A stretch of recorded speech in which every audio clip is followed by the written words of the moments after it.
ভাবছো নয়ন?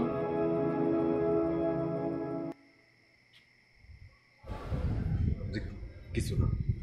শোনো নয়ন, বুঝলা প্রীতি, তোমার বন্ধু নয়ন ছেলেটা কিন্তু খুব genius. Now he is new son of our business. তোমাকে বুঝতেই হবে বন্ধুটা কার। বন্ধুটা হচ্ছে আমার, বুঝছো? আরে ওকে তো আমি কলেজ লাইফ থেকেই চিনি। ও হচ্ছে এক কথার মানুষ, একদম স্ট্রেট ফরওয়ার্ড, যা বলে তাই করে এবং তাই করবে। শুধু তাই না, আমার কাছে কি লাগে জানো, ছেলেটা দুর্দান্ত সাহসী। শুধু তাই না, কাজ এবং কমিটমেন্ট এই দুইটার সামনে ওর লাইফটাকেও সে তুচ্ছ মনে করে। এক্স্যাক্টলি, তাই তো দিবে সে।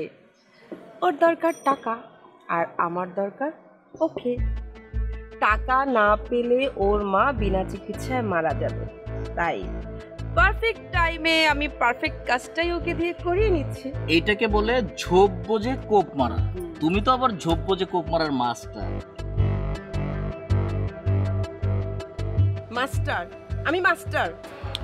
এমন কি বললাম? তুমি আমাকে মাস্টার বলছো কেন? হ্যাঁ, আমি হচ্ছি ঝোপ বুঝে কোপ মারার হেডমাস্টার, বুঝছো? আমি হেডমাস্টার, আমাকে হেডমাস্টার বলবে। ভয় পেয়ে গিয়েছিলাম।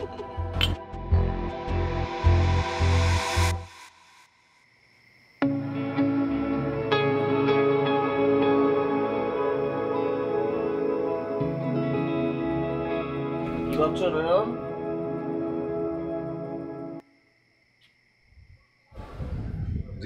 কিছু না। শোনো নয়ন, তোমার কাজে আমরা সবাই খুব সন্তুষ্ট। তুমি মানেই তো সাকসেস।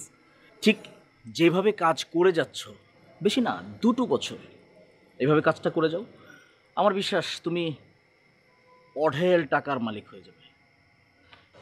হইলাম, কিন্তু এরপর আমার পরিচয়টা কি হবো? আমার পরিচয় হবো আমি নন্দু মার্কেট। আশপাশে সব মানুষ আমাদের কিন্নায় থুতু থুতু করবে। এই যে আমার মা, আমার বোন, এরকম আমার খবর। তুমি না মিয়া বোকা আছো, বোকা। আরে টাকা পয়সা ইনকাম করে দেশের বাইরে চলে যাবে, কিছুদিন পরে যখন দেশে ফিরবে তুমি সাজবে ধোয়া তুলসী পাতা। কেউ আর তোমাকে হাত উঁচিয়ে দেখাবে না তুমি স্মাগলার। অল্প কিছু টাকা মানুষকে দান করবে, মানুষ বলবে তখন তোমাকে দানবীর নয়ন চৌধুরী। সবই টাকার খেলা মিয়া, সবই টাকার খেলা। একটা কথা সবসময় মাথায় রাখবে, মানি ইজ পাওয়ার। আমি খুব ভালো করে জানি যে আমি যদি বাইচে থাকি তাহলে কি হইব। জেল হইব আমার আসল ঠিকানা। কুল নয়ন, কুল। এই যে আমরা কি জেলে আছি? নয়ন, এই নয়ন, ভয় পাচ্ছ তুমি?